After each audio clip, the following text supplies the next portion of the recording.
If you're winning at work or stressed, or you're just fighting at home and you're having that disconnect with family, I know a lot about it. I've actually done it myself. Today, we're going to talk about 3 easy steps that can actually get you to resolve it and actually move on so you can thrive in life personally and professionally.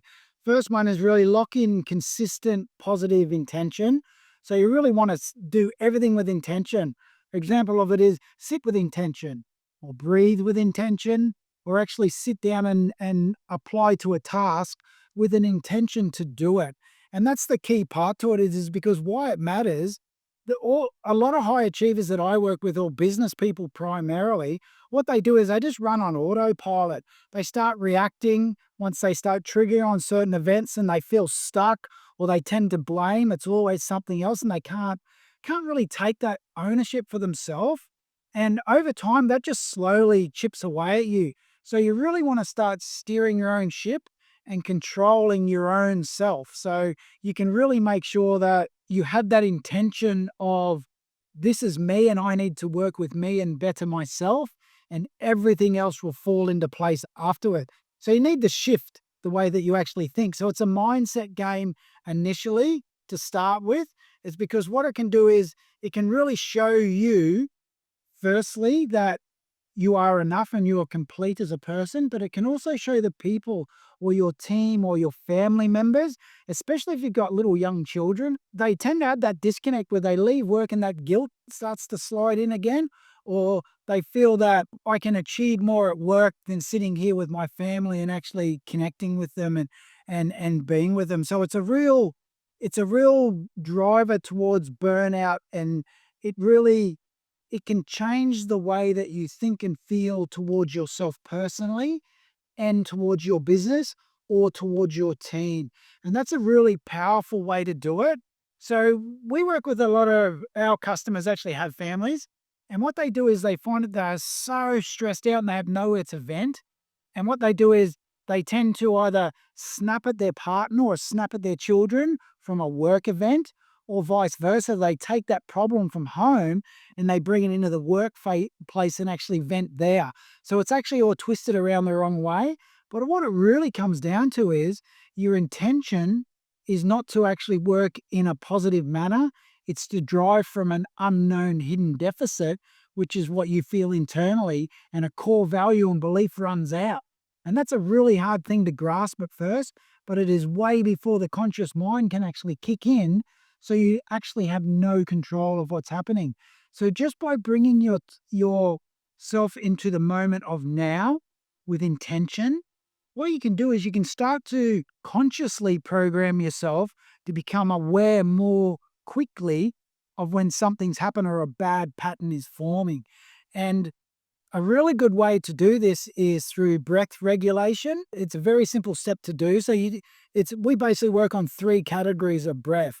And for simplicity, what we do is we say coffee breathing, which is generally done in the morning when you would have your coffee, and that puts the parasympathetic nervous system into high alert. So what it does is it puts you in like a fight or flight. And then we have water breathing, which is like a balancing area of throughout the day. And what that does is, if you think of water, it's always balanced. It never sits like that. It always finds its way and finds level. And so we call that balancing. So that's normally before a meeting, before you sit down and talk to your wife or your children, or before you have to do that presentation. You want to balance yourself out and just be like water. And then you've got whiskey breathing, which is normally done in the late evening, just before bed. And whiskey breathing's a lot slower breathing and getting you ready for bedtime, which is preparing yourself for the next day, preparing yourself for great sleep, but it's the intention to do it. And that's the key part here, is that you're always working with intention. And when you do that, you become very mindful, and mindfulness can really kick in and start to benefit you in your work life and your personal life. Without it, you just fly blind. When everything's great, it works. But what you find is when diversity comes at you, you'll just spike and you won't know why. So you really want to start to look at your behaviors and your feelings and your emotions, because they're generally the big triggers that push you forward and make you react in a way that generally is not accommodating to you. And it's certainly not beneficial to your team or your family members out there because they're taking a brunt of something that you've got no control of. You're just blaming them for it is because they're there at the time when the event took place. But they are not what the problem is. It's what you're really feeling on the inside is where it's actually getting you. So stop fighting with your partner and your team members and actually start to look towards yourself and do that inward stroke. So we do that for breath. Now, breath is a really easy thing to do. If you just do to start with for to get used to it, is a full breath in and a full breath out. Continue breath in where the stomach expands. So the diaphragm's getting pushed down because when you're breathing and you breathe in, you're actually pushing your diaphragm down. It's getting squashed with the oxygen coming in. So what happens is when you breathe in, you actually go into like a stress, more of a stress mode, more like a fight or flight. Your body naturally does it. It's autonomous to it. And then you've got and then with the sympathetic nervous system, when you breathe out, your diaphragm actually gets space because it's just below your rib cage in the middle. And it actually pops down like if you imagine like those things in front of the fireplaces where you pump them. Well, what that does is it's the same thing as you pump it, it pushes the air out, and as you pull it out, it actually sucks the air back. So the same thing happens with your diaphragm, but it's generally reverse to what you're normally doing. So one of the really important points is to make sure that you're breathing from the belly, which is your diaphragm. But the point is, if you just put your hand on your chest and your hand on your stomach, and when you breathe in, taking oxygen, you want to see your belly rise and you want your chest to stay relatively still. And the reason for that is you're lowering your breath and you're using your diaphragm. You're not breathing up through here and you're creating stress throughout your shoulders and your neck and your back. So what we're trying to do is actually teach you to with intention, breathe properly. Another thing to do is make sure that you breathe through your nose. A really good way to point to look at is your nose is for breathing and smelling and your mouth is for eating and speaking. So you should always breathe through your nose where possible. And that's a really good way to simply balance your nervous system. So breathing in through your nose and actually doing the water breathing just allows you to balance. And that's what we want to do when we're in a work environment. We want to find balance, but we want to be on high alert where we can actually be really active when we need to, make decisions, like a relaxed alertness. So this is a brilliant exercise to do at least 3 times a day. So you're really only going to do between 6 to 12 breaths per minute, which means that you're breathing not very often, but it's training you to breathe with intention. And it only takes a minute. You can do 10 breaths in a minute. So you can do 3 rounds of it very quickly over 3 minutes. And it's very simple. Obviously, it only takes 3 minutes. So it's very simple to do. But what it does, the actual profound changes it does for your nervous system, your blood pressure, your anxiety, and your stress, it just all reduces it down and you actually become like water, more balanced for yourself. Really understand that if you just try and work on pure adrenaline of yourself or the motivation factor to actually get something done or just overachieve, or a lot of people that we speak with, they call it grind. It's just grind your day away, just get in and just grind and get it done, which is great getting work done. But if you don't balance yourself before you do it, what you do is you actually do burn out and you actually end up with a deficit somewhere. And it may not be apparent straight away, but it really hits you down the track. And before you know it, you are that. And the problem is once you become it, you are identifying with it.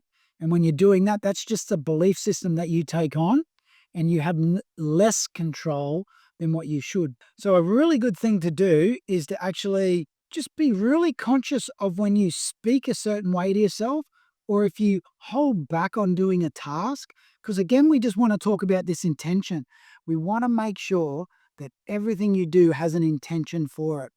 Unless you're just really chilled out and you want to relax and you just want to let go. Don't have the intention to do that, but allow yourself to roam, allow your body to be free, loose and limp.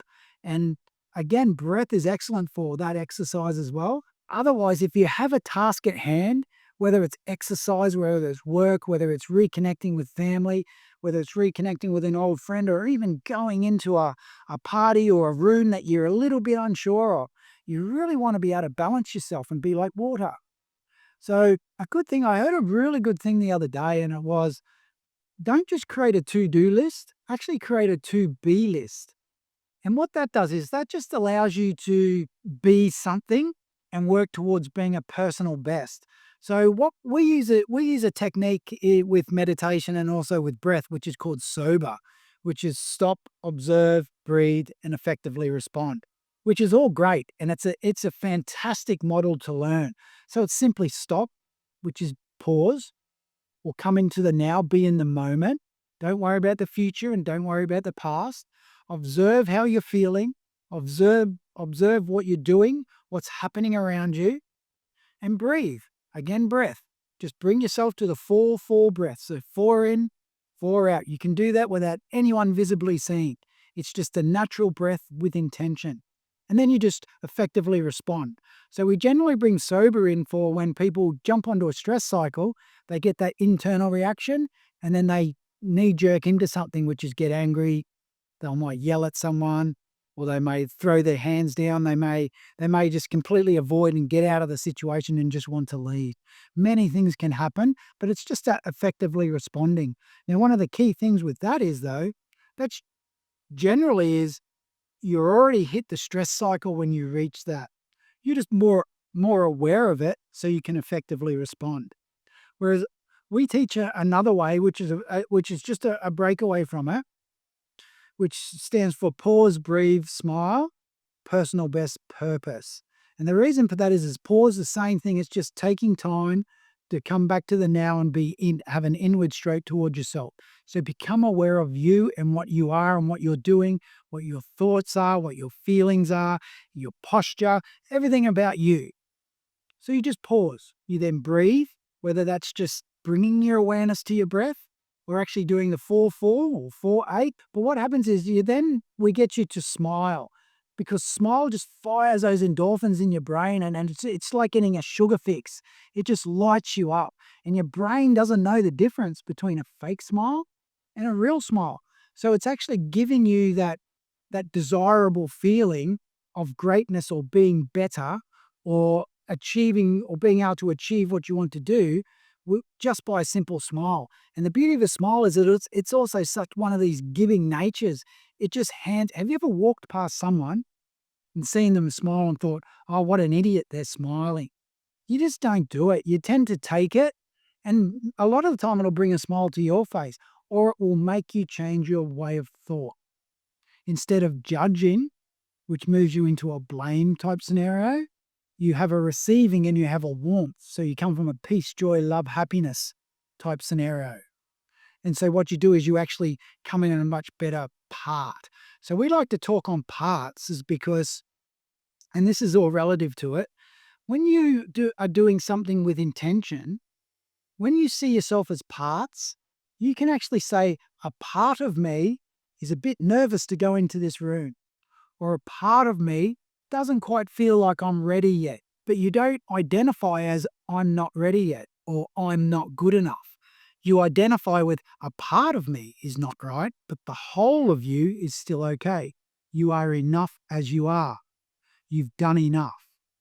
You have your own internal greatness that you can stand tall with.